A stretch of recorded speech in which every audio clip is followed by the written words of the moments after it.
నమస్తే SRK news కి స్వాగతం. ముందుగా హెడ్లైన్స్.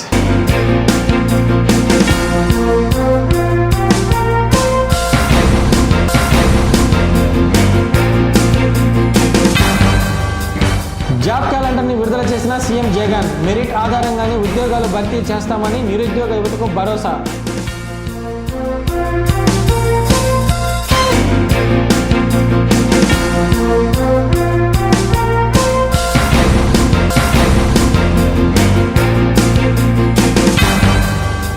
పేకాట రాయులని అరెస్టు చేసిన పట్టాపురం పోలీసులు. అసాంఘిక కార్యకలాపాల కోసం ఇల్లు అద్దెకిస్తే చర్యలు తప్పవన్న డీఎస్పీ సుప్రజ.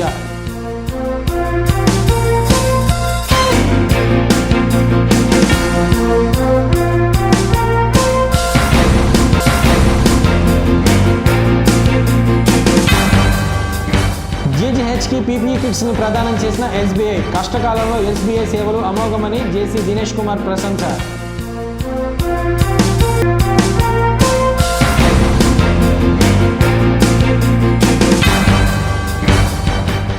రాష్ట్ర ముఖ్యమంత్రి వైఎస్ జగన్మోహన్ రెడ్డి 2021-22కి సంబంధించిన జాబ్ క్యాలెండర్ని శుక్రవారం విడుదల చేశారు. తాడేపల్లి క్యాంపు కార్యాలయం నుండి ఈ బృహత్తర కార్యక్రమానికి శ్రీకారం చుట్టిన సందర్భంగా ఆయన మాట్లాడారు. Number of posts which will be going for notification, sir, under various departments as per the vacancy. This job calendar is the first time in the state, in the history of the state, when under the guidance and direction of the Chief Minister, the Finance Department, in duly consulting all the departments, sir, and all the stakeholders, have taken a survey of all the vacancies in all the departments, and after doing the full exercise and after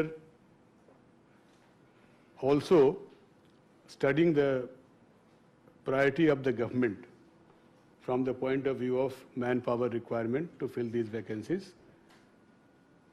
we have prepared the monthly calendar for the current year 21-22, sir. And this meeting is convened to release that calendar by the Honorable Chief Minister. We have invited the major departments here, sir. Major from the point of view of the number of posts which the departments will be getting as per this year calendar, sir. We have also invited all the chairpersons and secretary of the APPSC and the Police Recruitment Board, who will be the major recruitment agency. And we have also got through video conferencing all the district collectors, sir, who are the chairpersons of the DSC, sir.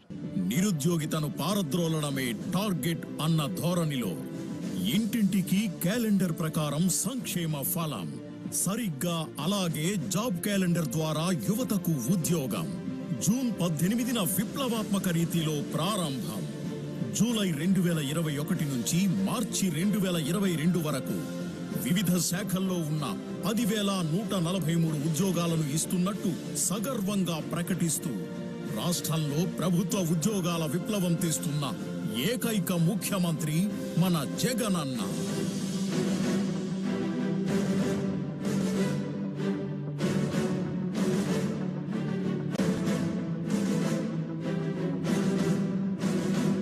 Anganwadi, ASHA, community health workers వంటి సుమారు 10,000 రూపాయల జీతం తీసుకునే 7,02,656 మంది ఉద్యోగుల జీతాలను సైతం పెంచి వారి వారి జీవన ప్రమాణాలను మెరుగుపరిచిన ఒకే ఒక్కడు మన జగనన్న.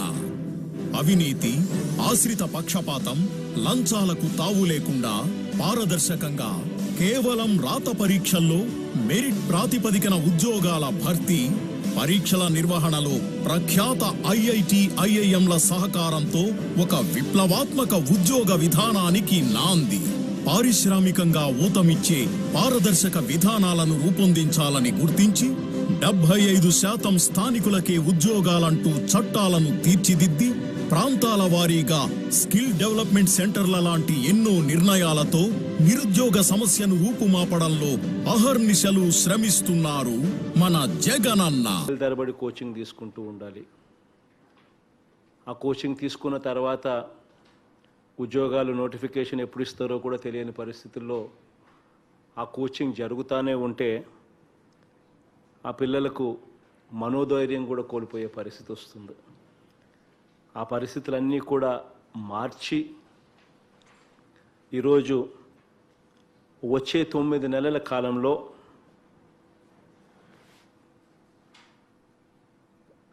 జూలై నెల నుంచి మార్చ్ 2022 వరకు ఏ ఉద్యోగాలు నోటిఫికేషన్ ఇవ్వబోతా ఉన్నాము, ఏ నెలలో మనందరి ప్రభుత్వము ఆ నోటిఫికేషన్ ఇవ్వబోతుంది అని చెప్పి జాబ్ క్యాలెండర్గా ఈరోజు విడుదల చేస్తూ ఉన్నాం. ఈ వచ్చే 9 నెలల కాలంలో ఈ ఆర్థిక సంవత్సరంలోనే ఏకంగా 10,143 ఉద్యోగాలు భర్తీ చేయబోతా ఉన్నాం. ఈ ఉద్యోగాలు ఏమిటి, ఏ నెలలో నోటిఫికేషన్ ఇస్తూ ఉన్నాము, ఇటువంటి వివరాలన్నీ కూడా ఈరోజు అన్ని దినపత్రికల్లో కూడా మొదటి పేజీలో అడ్వర్టైజ్మెంట్ ఇచ్చి ఆ ప్రకటన ద్వారా ప్రతి ఒక్కరికి కూడా తెలియజేసే కార్యక్రమం కూడా చేయడం జరిగింది. ఈ క్యాలెండర్ అన్నది ఎందుకింత ఇంపార్టెంట్ ఆస్పెక్టు, ఎందుకింత అవసరము అని అంటే, ఈ క్యాలెండర్ చదువులు పూర్తి చేసుకున్న చెల్లెమ్మలకు తమ్ముళ్లకు ఈ క్యాలెండరు వాళ్ళ కోసం తీసుకొస్తా ఉన్నాం. ఈ క్యాలెండర్ ఏ ఉద్యోగ నోటిఫికేషన్ ఎప్పుడు వస్తుందో, ఏ నెలలో వస్తుందో అని స్పష్టంగా తెలియచెప్పడం కోసం, క్రిస్టల్ క్లియర్గా చెప్పడం కోసం ఈ క్యాలెండర్ను తీసుకొస్తా ఉన్నాం. ఈ క్యాలెండర్ ద్వారా, ఈ క్యాలెండర్లో బ్యాక్లాగ్ పోస్టుల భర్తీ ఇంతవరకు చేయకుండా వదిలేసిన గత ప్రభుత్వ విధానాలకు భిన్నంగా సామాజిక న్యాయం చేసేందుకు తీసుకొస్తా ఉన్నాం. అది ఎప్పుడు జరుగుతుందో, ఏ నెలలో జరుగుతుందో కూడా చెప్పే కార్యక్రమం ఈ క్యాలెండర్ ద్వారా చేస్తున్నాం. ఈ క్యాలెండర్ అవినీతికి,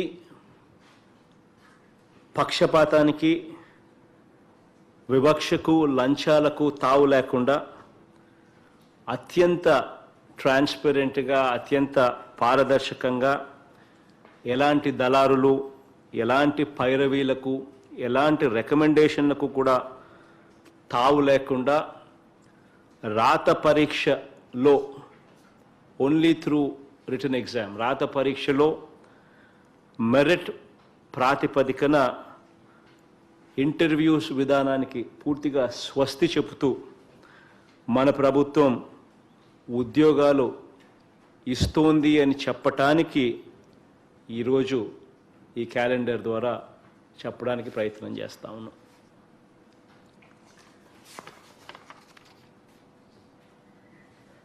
ఈరోజు కొన్ని విషయాలు జ్ఞాపకం తెచ్చుకుంటే, అధికారంలోకి వచ్చిన, మీకు బాగా గుర్తుండే ఉంటుంది బహుశా, జూన్ 2019 అధికారంలోకి వచ్చిన కేవలం 4 నెలల్లోపే, అంటే అక్టోబర్ 2వ తారీఖు లోపు గ్రామ సచివాలయాలు వెలిసాయి. ఆ 4 నెలల్లోపే ఏకంగా దేశంలో కూడా ఎక్కడా కూడా ఎప్పుడూ కూడా కని విని ఎరగని విధంగా, మన రాష్ట్రంలో ఎప్పుడు చూడని విధంగా ఏకంగా 1,22,000 శాశ్వత ప్రభుత్వ ఉద్యోగాలు దేవుడి దయతో మీ బిడ్డ చేయగలిగాడు, ఈ కార్యక్రమం కల్పించగలిగాడు. ఈ కార్యక్రమం ఈ సందర్భంగా సగర్వంగా కూడా తెలియజేస్తా ఉన్నా. గత ప్రభుత్వ హయాంలో ఎన్నికలకు 3 నెలల ముందు వరకు కూడా వాళ్ళు ఎలా బతికారు, వాళ్ళు ఎంత జీతాలు ఇచ్చేవారు అన్నది ఒక్కసారి జ్ఞాపకం చేసుకోమని అడుగుతా ఉన్నా. ఈ 2 సంవత్సరాల కాలంలో ఇదే 7,02,656 మంది ఈ కుటుంబాలు ఈరోజు వీళ్ళ జీతాలు ఎంత, వీళ్ళ బ్రతుకులు ఎలా మారాయి అన్నది కూడా ఒక్కసారి జ్ఞాపకం చేసుకుంటే నిజంగా దేవుడు దయతో ఈ కార్యక్రమం చేయగలిగినందుకు చాలా చాలా సంతోషాన్ని ఇస్తుంది. ఈరోజు పత్రికా ప్రకటనలోనే ఇంతకుముందు వాళ్ళ జీతాలు ఏ స్థాయిలో ఉండేటివి ఎన్నికలకు 3 నెలల ముందు వరకు, ఈరోజు మన ప్రభుత్వం వచ్చిన తర్వాత ఆ జీతాలను ఏ స్థాయికి పెంచి ఈ 2 సంవత్సరాలలో మనం ఇస్తా ఉన్నాము అని చెప్పి ఈరోజు పత్రికా ప్రకటన ద్వారా అందరికీ కూడా తెలియజేస్తూ ఈరోజు ప్రకటన కూడా ఇవ్వడం జరిగింది. ఉద్యోగాలకు సంబంధించి మరో పెద్ద మార్పును కూడా చేయడం జరిగింది. అదేమిటి అంటే అవుట్సోర్సింగ్ ఉద్యోగాల నియామకంలో గతంలో 12,000 గవర్నమెంట్ తరపు నుంచి అవుట్సోర్సింగ్ విధానంలో కాంట్రాక్ట్కి ఇస్తే తీరా ఎంప్లాయీకి వచ్చేసరికి ఉద్యోగస్తుడికి వచ్చేసరికి అది 7-8,000కు పడిపోయిన పరిస్థితులు కనిపించేటివి. మధ్యలో దళారీలు ఉండేవాళ్ళు, జీతాలు ఇచ్చేటప్పుడు వాళ్ళకి ఇవ్వాలి, వారికి లంచాలు ఇవ్వాలి, కట్టింగులు పోతాయి, అన్ని రకాలుగా నష్టపోయి చివరికి గవర్నమెంట్ ఏమో అవుట్సోర్సింగ్ కాంట్రాక్టుకు 12,000 ఇచ్చే పరిస్థితి ఉంటే ఉదాహరణగా చివరికి వచ్చేసరికి 8,000 రూపాయలకు కూడా చేతికి అందని పరిస్థితిలో అవుట్సోర్సింగ్ విధానంలో జరిగే పరిస్థితిని పూర్తిగా మార్చేసి ప్రతి నెల 1వ తారీఖున టెన్షన్ ప్రతి నెల 1వ తారీఖున క్రమం తప్పకుండా మధ్యలో ఎలాంటి దళారీ వ్యవస్థ కూడా లేకుండా అవినీతిని పూర్తిగా నిర్మూలించి ట్రాన్స్పరెంట్గా జవాబుదారుతనం తీసుకువస్తూ అన్ని ప్రభుత్వ శాఖల్లో కూడా అవసరమైన ఉద్యోగాల నియామకాల కోసం ఏపీ అవుట్సోర్సింగ్ కార్పొరేషన్ ఆప్కాస్ ఏర్పాటు చేసి దాని ద్వారా దాదాపుగా 95,000 ఉద్యోగాలు దాదాపుగా దాని ద్వారా అవుట్సోర్సింగ్ ఎంప్లాయీస్కు గతంలో ఇచ్చే జీతాల కన్నా ఈరోజు చాలా మెరుగైన జీతాలు వచ్చేట్టుగా చేయగలిగామని చెప్పి సగర్వంగా కూడా ఈ సందర్భంగా తెలియజేస్తా ఉన్నాను. గెస్ట్ హౌస్ని పేకట స్థావరంగా మార్చి ఆడుతున్న 20 మందిని పట్టాపురం పోలీసులు అరెస్ట్ చేశారు. వారి నుండి 1,80,000 నగదు, 16 సెల్ ఫోన్లు, 4 ద్విచక్ర వాహనాలతో పాటు బంగారు ఆభరణాలను స్వాధీనం చేసుకున్నారు. ఈ మేరకు వెస్ట్ డీఎస్పీ సుప్రజ ఆమె కార్యాలయంలో కేసుకు సంబంధించిన వివరాలను శుక్రవారం మీడియాకు వెల్లడించారు.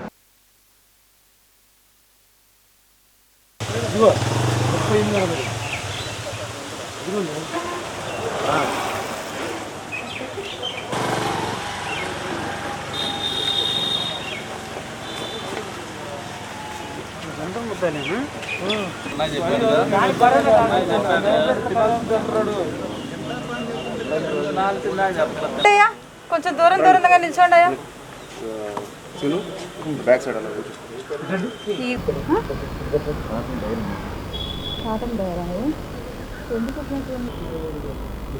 No, nothing related with political ఇది issue. It is a social evil we have raided on. Subani ఎప్పుడు పట్టుకున్నారండి? పిలుస్తున్నారు, సుబాని మేడం గారు పిలుస్తున్నారు. Nagar second line Ravi guest house అక్కడ మొత్తం 20 మంది అరౌండ్ 1,80,000 రూపీస్ పెట్టేసి ప్యాకాట ఆడుతూ ఉన్నారనమాట. ఇందులో మనకి వాళ్ళందరినీ ఇక్కడ రమేష్ అనే అతను ఆర్గనైజ్ చేస్తున్నట్టుగా తెలిసింది. రమేష్ అనే అతన్ని కూడా మనం అదుపులోకి తీసుకున్నాం.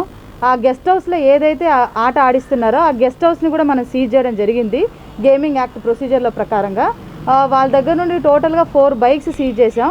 తర్వాత మొబైల్ ఫోన్స్, ఎన్ని మొబైల్ 16 మొబైల్ ఫోన్స్ సీజ్ చేసాం. వీళ్ళు గోల్డ్ కూడా పెట్టి ప్యాకెట్ ఆడుతున్నట్టుగా మనకి ఇన్ఫర్మేషన్ వచ్చింది. దాని మీద రైడ్ చేయడం జరిగింది. టోటల్ 20 పర్సన్స్, తర్వాత 16 మొబైల్స్, 4 మోటార్ బైక్స్, తర్వాత వచ్చేసి 1,80,000 cash and this gold ornaments అండి.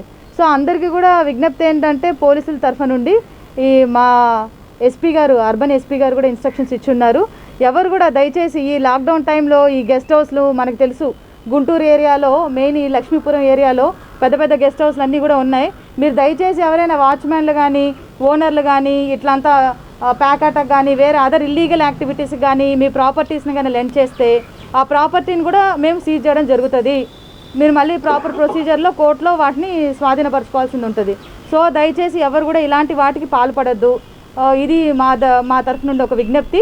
రెండొచ్చేసి ప్రజలకు ఒక విజ్ఞప్తి ఏంటంటే, ఇలాంటిది ఏదైనా మీకు తెలిస్తే మీ పక్కనో మీ వెనకలో ఎవరైనా ఇట్లా గ్యాంబ్లింగ్ ఆడడం కానీ, లేదంటే ఈ మట్కా సింగిల్ నెంబర్ లాటరీ ఆడడం కానీ, లేకుంటే ప్రాస్టిట్యూషన్ కానీ, ఎనీ గుట్కా కానీ, any sort of social illegal activity జరుగుతుంది అంటే మీరు దయచేసి పోలీసులు నమ్మి డైల్ 100కి నంబర్ ఖచ్చితంగా కూడా దానికి కాల్ చేసి ఇవ్వండి. మా ఎస్పీ గారు కూడా క్లోజ్గా మానిటర్ చేస్తున్నారు. అలాంటి ఏ ఇల్లీగల్ యాక్టివిటీగా ఉన్నా కూడా మేము అందరం కూడా గట్టిగా దాన్ని కంట్రోల్ చేస్తాం. ఇది మా సైడ్ పోలీస్ సైడ్ నుండి ప్రజలకు విజ్ఞప్తి. కరోనా కష్టకాలంలో విశేషమైన సేవలు అందిస్తున్న జీజీహెచ్ సిబ్బంది కోసం ఎస్బీఐ ఫౌండేషన్ 1500 పీపీఈ కిట్లను ప్రదానం చేసింది. నగరంపాలెం ఎస్బీఐ రీజనల్ బ్రాంచ్లో శుక్రవారం జరిగిన ఈ కార్యక్రమానికి జాయింట్ కలెక్టర్ దినేష్ కుమార్ అతిథిగా హాజరై జీజీహెచ్ సూపరింటెండెంట్ ప్రభావతికి ఈ కిట్స్ను అందజేశారు.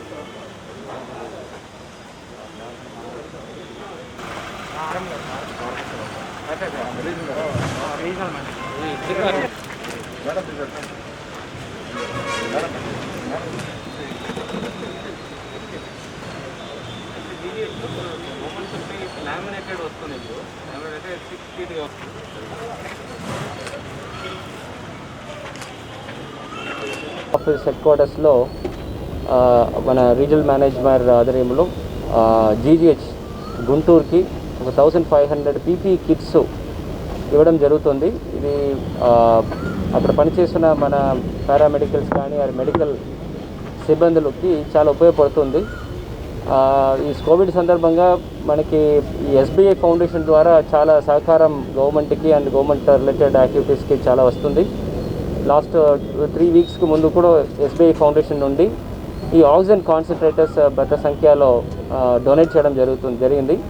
అది కూడా ఇమీడియట్గా హాస్పిటల్స్లో పెట్టేసి ఇమీడియట్గా యూజ్ చేయడం జరుగుతుంది. సో కోవిడ్ వలన బాధితులు ఎవరికి కూడా కొన్ని నాన్ సీరియస్ కేసెస్ సీరియస్ నుండి బాగా అయి కొంచెం స్టెప్ డౌన్ అయిన వారికి ఈ ఆక్సిజన్ కాన్సన్ట్రేటర్స్ ద్వారా వాళ్ళకి ఈ సహకారం ఇవ్వడం జరుగుతుంది. సో ఇలాంటి మంచి కార్యక్రమం ఏర్పాటు చేసి ఈ కోవిడ్ సందర్భంగా ఈ డిస్ట్రిక్ట్ అడ్మినిస్ట్రేషన్స్కి సహాయం చేయడానికి ముందు వస్తున్న ప్రతి ఒక్క ఆర్గనైజేషన్స్ కూడా హెల్ప్ చేసేసి ఆర్గనైజ్ చేసేసి ఇది వాళ్ళకున్న ఎఫర్ట్స్ డూప్లికేట్ అవ్వకుండా అందరికీ అందించడానికి ఒక ఇన్స్టిట్యూషనల్ మెకానిజం కూడా జిల్లా హెడ్ క్వార్టర్స్లో ఏర్పాటు చేయడం జరిగింది. దానికి నోడల్ ఏజెన్సీగా ఒక రెడ్ క్రాస్ సంస్థ మనం నియమనం చేయడం జరిగింది. సో ఇదన్నీ చూడడానికి ఇక్కడ మధుసూదన్ ఒక DD social welfare district level officer ఒక పర్సన్ కూడా అపాయింట్ చేసేసి ఇలాంటి ఫిలాంథ్రపిక్ యాక్టివిటీస్ అన్నీ కూడా కోఆర్డినేట్ చేసేసి అన్ని చోట్ల ప్రాపర్గా డిస్ట్రిబ్యూట్ చేసేసి మనకు వచ్చిన రిలీఫ్ మెటీరియల్స్ కానీ ఆర్ వాలంటరీ సర్వీసెస్ కానీ ఎక్కడ కూడా మనం దుర్వినియోగం ఆగకుండా ప్రాపర్గా యూటిలైజ్ చేయడానికి కూడా ఒక ప్రణాళిక చేసేసి దాని ప్రకారం ఈ గుంటూరు డిస్ట్రిక్ట్లో ఇది చేయడం జరుగుతుంది. సో దాని ఒక భాగంగా ఈరోజు కూడా ఈ పీపీఈ కిట్స్ ఇవ్వడం జరిగింది. మన జీజీహెచ్ సూపరింటెండెంట్ గారు, మన రీజనల్ మేనేజర్ గారు అండ్ నోడల్ ఆఫీసర్స్ అందరూ కూడా ఇక్కడ ఉండి ఈ కార్యక్రమం చేయడం జరుగుతుంది. సో ఇలాంటి మంచి పని చేసిన మన ఎస్బీఐ ఫౌండేషన్స్కి చాలా ధన్యవాదాలు and definitely will encourage such activities in future also. చెప్పండి సార్. స్టేట్ బ్యాంక్ ఆదాయంలో రీజనల్ ఆఫీస్ గుంటూరు నుంచి ఈరోజు 1500 PPE kits worth 7 lakhs rupees ఈరోజు జీజీహెచ్ హాస్పిటల్ ఇవ్వడం జరిగింది. ఈ సందర్భంగా జాయింట్ కలెక్టర్ అలాగే సూపరింటెండెంట్ జీజీహెచ్ గారు ఉన్నారు. వాళ్ళ ఆధారంలో ఇవ్వడం జరిగింది. పోయిన వారం కూడా ఆక్సిజన్ కాన్సన్ట్రేటర్స్ కూడా జీజీహెచ్ హాస్పిటల్ సప్లై చేయడం జరిగింది. ఇవన్నీ కూడా ఎస్బీఐ ఫౌండేషన్ అని కొత్తగా ఆర్గనైజేషన్ క్రియేట్ చేసేసి ఈ సోషల్ యాక్టివిటీస్ అన్నీ కూడా చూడడం జరుగుతుంది స్టేట్ బ్యాంక్ తరఫున. ఈ సందర్భంగా ఇంకో స్టేట్ బ్యాంక్ అందరి కస్టమర్కి ఖాతాదారుకి మేము మెసేజ్ ఏంటంటే, బ్యాంకుకి రాకుండా వాళ్ళ లైఫ్ రిస్క్ తీసుకోకుండా ఈ ఎస్బీఐ యోనో డౌన్లోడ్ చేసేసి దాంట్లోనే మ్యాక్సిమం ట్రాన్సాక్షన్స్ అన్నీ చేసుకోవచ్చు. బ్యాంక్ వస్తే వాళ్ళకి లైఫ్ రిస్క్, బ్యాంకులో పనిచేసిన అందరికీ కూడా రిస్క్ ఉన్నది. ఈ రిస్క్ తీసుకోకుండా స్టేట్ బ్యాంక్ యోనో నుంచి డౌన్లోడ్ చేసుకొని ఆ ఖాతాదారులందరూ వాళ్ళు ట్రాన్సాక్షన్ చేసుకుంటే వాళ్ళు సేఫ్గా ఉంటారు, బ్యాంకర్స్ కూడా సేఫ్గా ఉంటారు. ఈ పీపీఈ కిట్స్ కూడా ఇది small token of gift to Covid warriors. వాళ్ళు పౌలు రాత్రు బ్యాంక్ హాస్పిటల్ ఉండి చాలామంది జనాలు సేవ చేస్తున్నారు. ఈ సందర్భంగా స్టేట్ బ్యాంక్ చిన్న గిఫ్ట్గా ఇస్తుంది, వాళ్ళకి ఇంకా బాగా చేయడం జరుగుతుంది. ఇలాగే ఎవ్రీ క్వార్టర్లోని కూడా ప్రతిసారి ఏదో ఒకటి తరంగా గిఫ్ట్గా ఇస్తుంది స్టేట్ బ్యాంక్. గిఫ్ట్గా పిఎస్సి కన్నా, గవర్నమెంట్ హాస్పిటల్ కన్నా, కొత్త సోషల్ యాక్టివిటీస్ ఏమైనా డొనేషన్ కూడా చేస్తుంది. ప్రజా చేయూత పేరిట Congress party Guntur railway station వద్ద అన్నదానం, అరటి పండ్ల పంపిణీ కార్యక్రమాన్ని నిర్వహించింది. ఆల్ ఇండియా కాంగ్రెస్ కమిటీ అధ్యక్షులు రాహుల్ గాంధీ జన్మదినం సందర్భంగా శుక్రవారం కాంగ్రెస్ పార్టీ నాయకులు ఈ సేవా కార్యక్రమాన్ని చేపట్టారు. Party state working president Mastan Vali, NSUI నాయకులు కరీం ఈ సందర్భంగా మాట్లాడారు.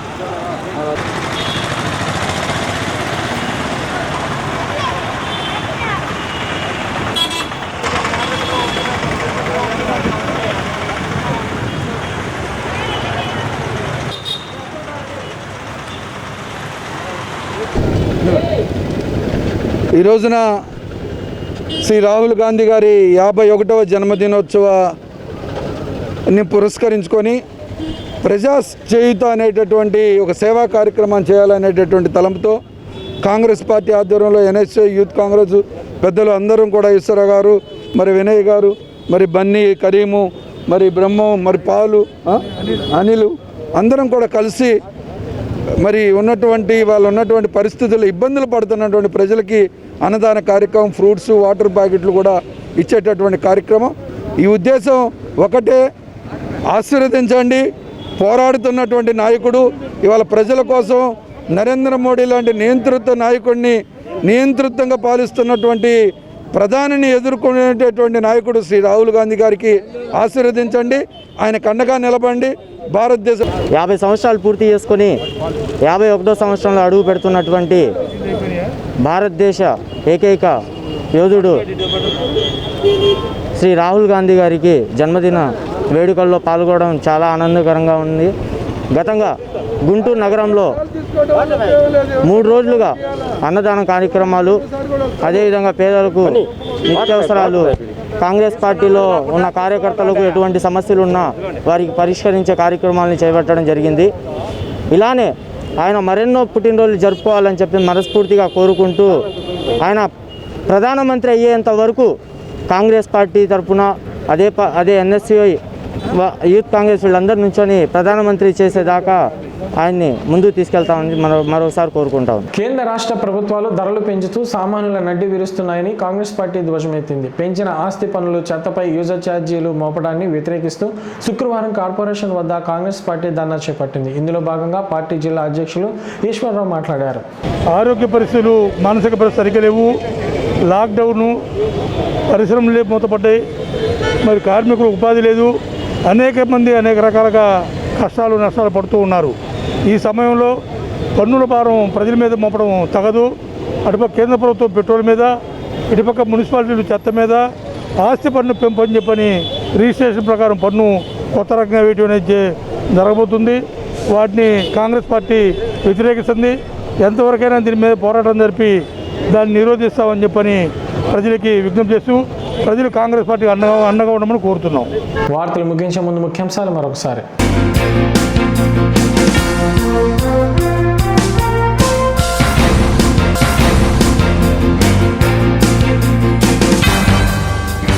జాబ్ క్యాలెండర్ని విడుదల చేసిన సీఎం జగన్. మెరిట్ ఆధారంగానే ఉద్యోగాలు భర్తీ చేస్తామని నిరుద్యోగ యువతకు భరోసా.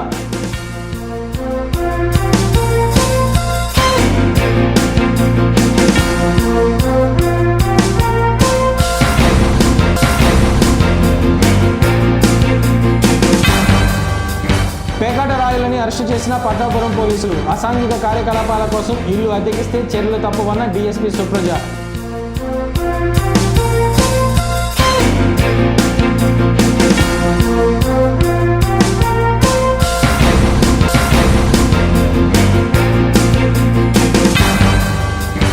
జీజీహెచ్కి పీపీఈ కిట్స్ని ప్రదానం చేసిన ఎస్బీఐ. కష్టకాలంలో ఎస్బీఐ సేవలు అమోఘమని జేసీ దినేష్ కుమార్ ప్రశంస.